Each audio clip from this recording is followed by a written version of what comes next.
आसंता काली पुरी रे राज्य सरकार पक्षरु पालन हेबो पंचायत राज दिवस। कार्यक्रम रे मुख्यमंत्री मोहन माझी योग्य हिताधिकारी को नुआ राशन कार्ड प्रदान करिवे। मुख्यमंत्री पूरा मंत्रिमंडल उपस्थित रहिबे बोली सूचना मिली। काली प्रथम पर्याय कार्ड बंटन करा परवर्ती समय पर्याय क्रम हिताधिकारी को कार्ड बंटा एहाकू लामिनेशन करी हिताधिकारी को बांटिबा को निष्पत्ति होईछि।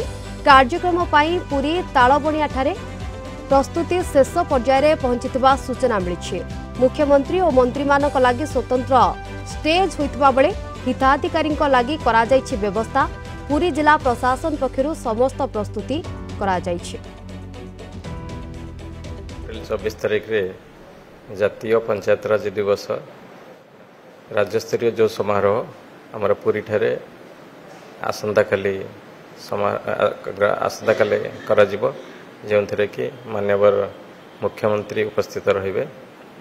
से आमर जो पंचायत राज समस्त जो माने अच्छी 3 टायर सिस्टम जो पंचायत राज सिस्टम जो जिला परिषद अध्यक्ष उपाध्यक्ष तथा समस्त आमर एमएलए माननीय एमएलए एवं एमपी समस्त को आम आमंत्रण करिछु, जोटा कि आमर तालबणिया पड़िया ठारे सेटा आमर करा जिवा पे स्थिर करा जायछि।